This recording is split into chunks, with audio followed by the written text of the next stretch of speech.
ഉത്തരം എളുപ്പത്തിൽ നേടാം എന്ന് പറയുന്നത് വാസ്തവത്തിൽ നിങ്ങളെ പറ്റിച്ചുകൊണ്ടിരിക്കുകയാണ്. സ്കൂളിൽ ഒരു ടെസ്റ്റ് പ്രിപ്പറേഷൻ നമ്മൾ പഠിപ്പിക്കുന്നില്ല. അത് സ്കൂളിനെ ഏൽപ്പിച്ച ജോലിയല്ല. ആ 6 hours ഉറങ്ങ ഒരാഴ്ചത്തേക്കുള്ള പ്ലാൻ നിങ്ങളുടെ മുന്നിലുണ്ടായിരിക്കണം. 12th Fail എന്നാണ് ആ സിനിമയുടെ പേര്. ഹലോ ഡേ സ്റ്റുഡൻസ്, റൈസ് നെസ്കയാണ്. നിങ്ങളോട് കുറെ കാലമായി ഞാൻ വീഡിയോയിൽ സംസാരിച്ചിട്ട് നേരെ സംസാരിക്കാറുള്ളൂ. ഇടയ്ക്കിടയ്ക്ക് നിങ്ങളോട് വീഡിയോയിൽ സംസാരിക്കാം എന്നുള്ള ഒരു പ്ലാനിൽ, ഒരു സീരീസ് ആയിട്ട് സംസാരിക്കാം എന്നുള്ള പ്ലാനിലാണ് വന്നിരിക്കുന്നത്. എക്സാമിനേഷൻ അടുത്ത് തുടങ്ങിയിട്ടുണ്ട്. +1 കാര്യത്തിലായാലും +2 കാര്യത്തിലായാലും ഇനി റിപ്പീറ്റേഴ്സിന്റെ കാര്യത്തിലായാലും ഈ അവസാന സമയം, അതായത് ജാനുവരി, ഫെബ്രുവരി, മാർച്ച്, ഏപ്രിൽ, മെയ്, ഈ കാലഘട്ടമാണ് ഏറ്റവും പ്രധാനപ്പെട്ട കാലഘട്ടം എന്ന് പറയുന്നത്. ഈ സമയത്ത് ഇത്ര കാലവും അക്കാഡമിക് ഇയറിൽ നിങ്ങൾ മുഴുവൻ ഉണ്ടാക്കിക്കൊണ്ടിരുന്നത് നിങ്ങളെ സബ്ജക്ട് നോളജ് കൂട്ടിക്കൊണ്ടിരുക മാത്രമാണ് ചെയ്തിരുന്നത്. ഈ കൂടി വന്ന സബ്ജക്ട് നോളജ് കൃത്യമായിട്ട് അടുക്കി വെക്കാനും ആവശ്യമുള്ള സമയത്ത് അത് ഉപയോഗിക്കാൻ പറ്റുന്ന രീതിയിലേക്ക് മാറ്റുന്ന ഒരു കാലഘട്ടത്തിലേക്കാണ് ഇനി നമ്മൾ കടക്കാൻ പോണത്. എന്ന് വെച്ച് കഴിഞ്ഞാൽ നമ്മൾ എക്സാമിനേഷന്റെ ഫേസിലേക്ക് കടന്നു കഴിഞ്ഞിരിക്കുന്നു എന്ന് മനസ്സിലാക്കണം. ഒരു പ്രധാന പ്രശ്നം എന്തായിരിക്കും എന്നറിയോ? ഈ സമയത്ത്, അതായത് എക്സാമിനേഷനൊക്കെ അടുക്കുമ്പോൾ ഉണ്ടാവുന്ന ഒരു ഫിയർ, അല്ലെങ്കിൽ അത് എനിക്കിത് പറ്റുമോ, എന്നെ കൊണ്ടത് മുന്നോട്ട് പോകുമോ എന്ന് തോന്നുന്ന ഏത് സാഹചര്യവും കുട്ടികൾക്ക് ഉണ്ടാവാൻ ഒരു സാധ്യത കാണുന്നുണ്ട്. അതിൻ്റെ ഭാഗമായിട്ടാണ് നിങ്ങളോട് സ്ഥിരമായിട്ട് സംസാരിക്കാം എന്നുള്ള പ്ലാനിൽ ഞാൻ വന്നിരിക്കുന്നത്. ഇനി കുറച്ച് കാര്യങ്ങൾ പറയാം. ആദ്യത്തെ കാര്യം എന്താണെന്ന് വെച്ച് കഴിഞ്ഞാൽ, അനുരാഗ് പഥക്കിന്റെ ഒരു പുതിയ ഫിലിം വന്നിട്ടുണ്ട്. അത് 12th Fail എന്നാണ് ആ സിനിമയുടെ പേര്. आप 12th में फेल हुए थे. Don't waste our time. हाँ सुनो है हर हाल में. गलती कर रहे हैं आप डीएसपी साहब. ऐसा कैसे कर सकती है सरकार? सरकार है, कुछ भी कर सकती है. വളരെ ഇൻസ്പയറിംഗ് ആയിട്ടുള്ള ഫിലിമാണ്. കുട്ടികൾ നിർബന്ധമായും കണ്ടിരിക്കേണ്ട സിനിമയാണ് എന്നുള്ളതാണ് എനിക്ക് തോന്നുന്നത്. ഒരു അധ്യാപകൻ എന്നുള്ള നിലയ്ക്ക് ഈ കുട്ടികളുടെ ഇങ്ങനത്തെ അച്ചീവ്മെന്റ് കാണുമ്പോൾ നമുക്ക് കരഞ്ഞുകൊണ്ടല്ലാണ്ട് അങ്ങനത്തെ ഒരു സിനിമ ഒരിക്കലും കണ്ടു തീർക്കാൻ പറ്റില്ല എന്നുള്ളതാണ് സത്യം. सर मैं आप जैसा बनना चाहता हूँ सर. कैसे बनूंगा सर?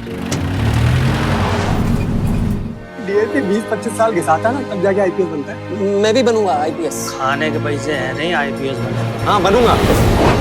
നോക്കൂ, അതൊരു ബയോപിക് ആണ്. അത് ശരിക്കും ലോകത്ത് സംഭവിച്ചതാണ്. ഇതേപോലെ മധ്യപ്രദേശിലെ വളരെ വളരെ ലോക്കലായിട്ടുള്ള ഒരു ഗ്രാമത്തിൽ നിന്ന് 12ാം ക്ലാസ്സിൽ തോറ്റുപോയ ഒരു കുട്ടി ഇന്ത്യയിലെ ഏറ്റവും പ്രധാനപ്പെട്ട എക്സാമിനേഷൻ ജയിച്ചെടുക്കുക എന്ന് പറയുന്ന ഒരു അവസ്ഥയിലേക്ക് എത്തുക എന്ന് പറയുന്നത് കഠിനാധ്വാനത്തിന്റെ കഥയാണ്. ഭൂരിപക്ഷം കുട്ടികളും വളരെ വലിയ സൗകര്യത്തോടെ പഠിച്ചുകൊണ്ടിരിക്കുന്ന ഒരു സ്ഥലത്ത്, വലിയ കോച്ചിങ് സെന്ററിൽ ധാരാളം പണം കൊടുത്ത് പഠിക്കുന്ന ഒരു സമയത്ത് ഇതിനൊന്നും സൗകര്യമില്ലാതെ വളരെ കഷ്ടപ്പെട്ട് പഠിച്ചിട്ട് സിവിൽ സർവീസ് എക്സാമിനേഷൻ എന്ന് പറയുന്നത് നിങ്ങൾ മനസ്സിലാക്കേണ്ടത് എന്താണെന്ന് വെച്ച് കഴിഞ്ഞാൽ 10 ലക്ഷം കുട്ടികളിൽ തുടങ്ങിയിട്ട് IPS ഒക്കെ തുടങ്ങി 100 റാങ്കിൽ ഇന്ത്യയിൽ അവസാനിക്കുന്ന ഒരു പരീക്ഷയെന്ന് ഓർക്കണം. അങ്ങനത്തെ ഒരു എക്സാമിനേഷൻ ആണ് ഈ കുട്ടി അത് വാങ്ങിയിരിക്കുന്നത്. तुमने कहा सिर्फ पढ़ाई पे फोकस करोगे, तो फिर करो ना फोकस. ये सब क्या कर तुम रहे नहीं हो? समझोगी श्रद्धा, तुम्हारी और मेरी दुनिया बहुत अलग है. पढ़ाई के अलावा कोई काम नहीं करेगा. हम घर पे पैसा भेज देंगे.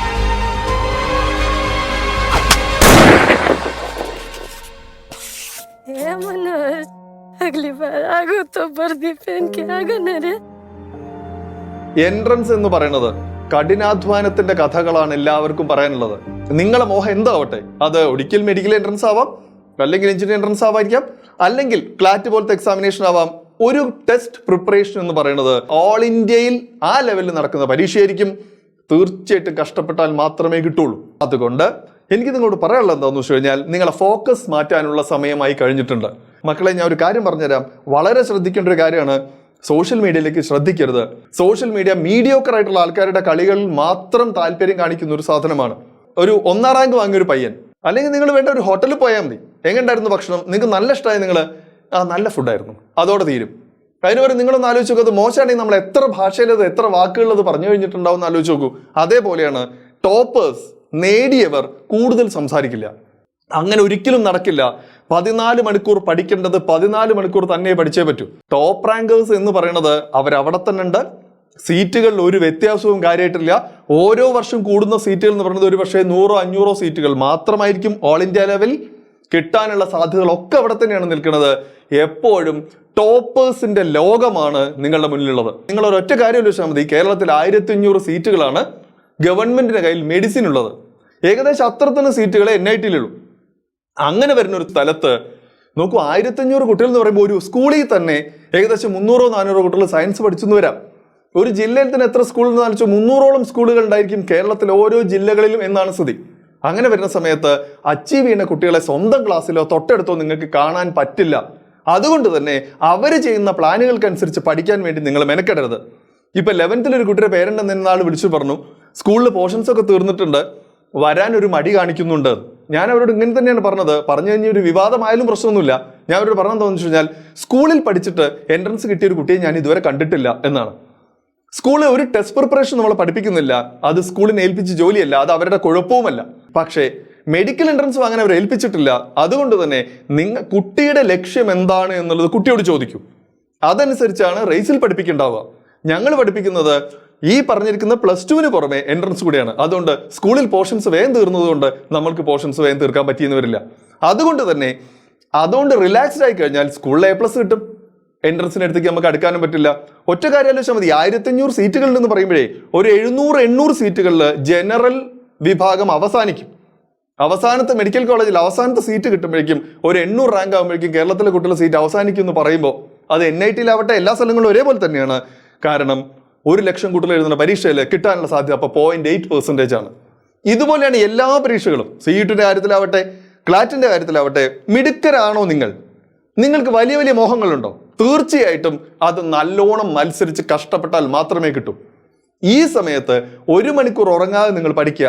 എല്ലാവരും കല്യാണത്തിന് മുമ്പ് അത് ശ്രദ്ധിക്കാണ്ട് പഠിക്കുക. നിങ്ങൾ ഇൻവെസ്റ്റ് ചെയ്തുകൊണ്ടിരിക്കുകയാണ്, നിങ്ങളെ മേൽ ഇൻവെസ്റ്റ് ചെയ്തുകൊണ്ടിരിക്കുകയാണ്. അത് നിർബാധം തുടരണം. പിന്നെ മറ്റൊരു കാര്യം പറഞ്ഞുതരാം, ഇന്ത്യക്ക് വെളിയിൽ പോയി കഴിഞ്ഞാൽ സ്വർഗമാണ്. അതുകൊണ്ട് +2 കഴിഞ്ഞിട്ട് ഡിഗ്രി കഴിഞ്ഞിട്ട് വേണം UK-യിലേക്ക് പോകാൻ, അല്ലെ ജർമ്മനി പോകാൻ, റുമേനിയ പോവാൻ എന്നൊക്കെയാണ് ഇപ്പോൾ ഓരോരുത്തർ പറഞ്ഞുകൊണ്ടിരിക്കുന്നത്. നിങ്ങളൊരു കാര്യം ആലോചിക്കുക, അവിടെയൊക്കെ നിങ്ങൾക്ക് പോവാം. നിങ്ങൾക്ക് ഡോക്ടറായിട്ട് പോവാം, എഞ്ചിനീയറായിട്ട് പോവാം, വക്കീലായിട്ട് പോവാം.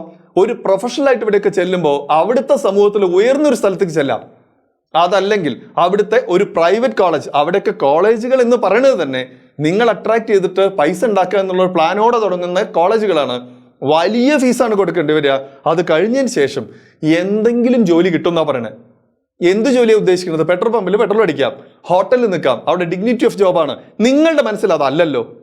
നിങ്ങളുടെ മനസ്സിൽ ഡിഗ്നിറ്റിയാണ്, നിങ്ങളുടെ മനസ്സിൽ അതിനനുസരിച്ച് ഫിനാൻഷ്യൽ ഗെയിനാണ്. അത് നിങ്ങളിൽ ഉണ്ടാക്കുന്ന ആത്മാഭിമാനമാണ്. അതുകൊണ്ട് ഞാൻ പറഞ്ഞു തരട്ടെ, ഇന്ത്യ വളരെ നല്ല സ്ഥലമാണ്. പഠിക്കാനുള്ള ലോകത്തെ ഏറ്റവും മികച്ച ഇൻസ്റ്റിറ്റ്യൂട്ടുകളൊക്കെ ഇവിടെ ഉണ്ട്. അതല്ലേ നിങ്ങൾ പൊക്കോളൂ. ഇന്ത്യയിൽ കിട്ടാത്ത നല്ലൊരു കോഴ്സോ നല്ലൊരു കോളേജോ നിങ്ങൾക്ക് പുറത്ത് കിട്ടാച്ചാൽ നിങ്ങൾക്ക് തീർച്ചയായിട്ടും നിങ്ങൾക്ക് പോവാം. ഇവിടെ MBBS കിട്ടാതെ നമ്മൾ മറ്റൊരു സ്ഥലത്ത് MBBS കഴിഞ്ഞതിന് ശേഷം തിരിച്ചിങ്ങോട്ട് വരാൻ നിങ്ങൾ ശ്രമിക്കുമ്പോൾ മനസ്സിലാവുക ഇവിടുത്തെ കുട്ടികൾ എത്രത്തോളം മിടുക്കരാണ് ആ പരീക്ഷയിൽ നിന്നും. അതുകൊണ്ട് കഷ്ടപ്പെടാതെ യാതൊരു വഴിയുമില്ല. ഇത് വളരെ എളുപ്പത്തിൽ MBBS കിട്ടിയെന്നൊക്കെ ചില ചാനലുകൾ ഞാനിങ്ങനെ കുട്ടികൾ പറയുന്നത് വരെ കേട്ടിട്ടില്ല. അവിടെ പഠിപ്പിച്ചുകൊണ്ടിരിക്കുന്ന ആൾക്കാരോ അല്ലെങ്കിൽ എൻ്റെ പ്രൊമോട്ടേഴ്സോ പറയും വളരെ സിമ്പിളായിട്ട് ഞങ്ങൾക്ക് മെഡിസിൻ വാങ്ങി തരാമെന്ന്. വെറുതെ പറയാണ്. 30 കൊല്ലമായിട്ട് ഞാൻ പഠിപ്പിക്കുകയാണ്. വളരെ സിമ്പിളായിട്ട് MBBS കിട്ടിയ ഒരു കുട്ടിയെ ഞാൻ കണ്ടിട്ടില്ല ഇതുവരെ.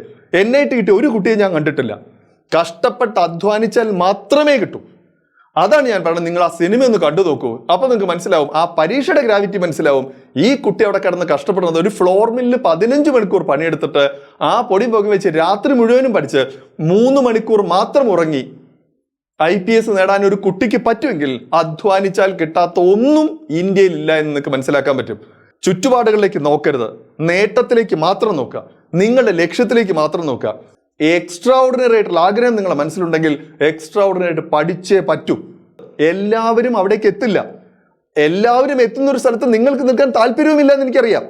നിങ്ങൾക്കൊക്കെ വേണ്ടത് നിങ്ങളുടെ ഒരു പ്രൊഫഷൻ പറയുമ്പോൾ കേൾക്കുന്ന ആള് വാവ് അത് കിട്ടിയോ മിടുക്കൻ എന്ന് പറയുകയാണെന്ന് എനിക്കറിയാം. ആർക്കും അത് നേടാൻ പറ്റുമെന്ന് ഞാൻ പറഞ്ഞാൽ നിങ്ങൾക്ക് വിശ്വാസമില്ലെങ്കിൽ നിങ്ങൾ ആ സിനിമ ഒന്ന് പോയി കണ്ടോളൂ. അപ്പൊ നിങ്ങൾക്ക് മനസ്സിലാവും ഏത് അവസ്ഥയെന്ന് ഒരാൾക്ക് ഡിറ്റർമിനേഷൻ ഉണ്ടെങ്കിൽ ഇത് നേടാൻ പറ്റുമെന്ന് മനസ്സിലാവും. അതുകൊണ്ട് ഈ success is not an option എന്നാണ് പറയുക. വിജയിക്കുക എന്നുള്ളത് ഒരു ഓപ്ഷൻ ആക്കി എടുക്കരുത്. കാരണം എന്താ അറിയോ, ഒന്നുകിൽ നിങ്ങൾ വിജയിക്കും അല്ലെങ്കിൽ നിങ്ങൾ പരാജയപ്പെടും. നിങ്ങളത് ഒരു ജന്മമാണ്. അത് പരാജയപ്പെട്ടു നിങ്ങൾ മനസ്സിലാക്കുന്നത് നിങ്ങളെ 45-ാമത്തെ വയസ്സിലായിരിക്കും. പിന്നെ തിരിച്ചു പിടിക്കാൻ കഴിയാത്ത അവസ്ഥയിലേക്ക് പോകും. പഴയതുപോലെ അല്ല. എല്ലാവർക്കും പഠിക്കാനുള്ള അവസരമുണ്ട്.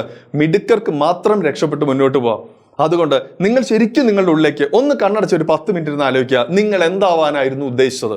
+1കാരോട് എനിക്ക് പറയാനുള്ളത്, +1കാരെ ഇത് കഴിഞ്ഞാൽ +2 തുടങ്ങും. ഈ +1 നിങ്ങൾക്ക് മറ്റൊരു സമയത്ത് ഇനി കിട്ടില്ല. അതുകൊണ്ട് നിങ്ങളത് ഒരു ഇയർ കഴിയുന്നു, അടുത്ത ഇയറിൽ കഴിയുമ്പോഴേക്കും അടുത്ത നിങ്ങളുടെ ലക്ഷ്യത്തിൽ നിങ്ങൾ എത്തിയിരിക്കണം. +2കാർക്ക് തൊട്ടടുത്തെത്തി, റിപ്പീറ്റേഴ്സിന് തൊട്ടടുത്തെത്തി.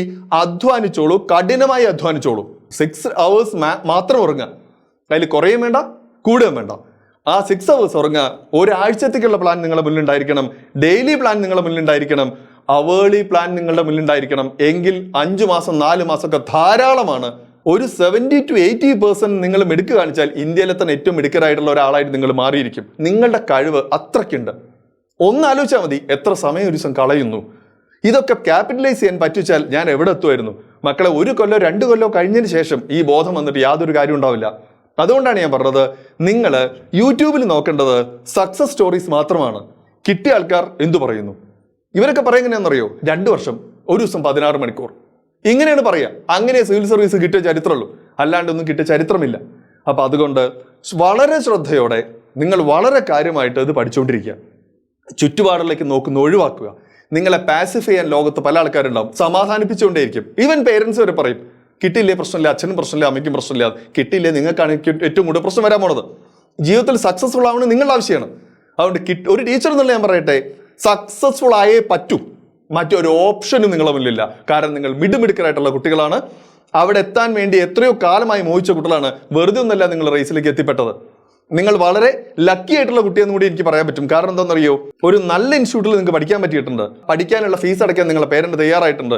നിങ്ങൾ പഠിച്ചുകൊണ്ടിരിക്കുന്ന ലൊക്കാലിറ്റിയിൽ കൃത്യമായിട്ട് അങ്ങനത്തെ ഒരു ഇൻസ്റ്റിറ്റ്യൂട്ട് ഉണ്ട്.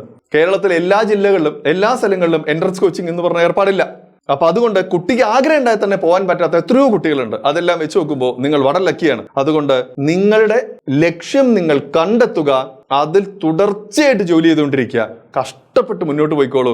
ഇതുകൊണ്ട് തീരെ വെച്ചാൽ ഇല്ല, മിടുക്കരായിരിക്കെ ഇനി നിങ്ങൾക്ക് മുന്നോട്ട് പോയിക്കൊണ്ടേ ഇരിക്കേണ്ടി വരും. യാതൊരു സംശയമില്ലാത്ത കാര്യമാണത്.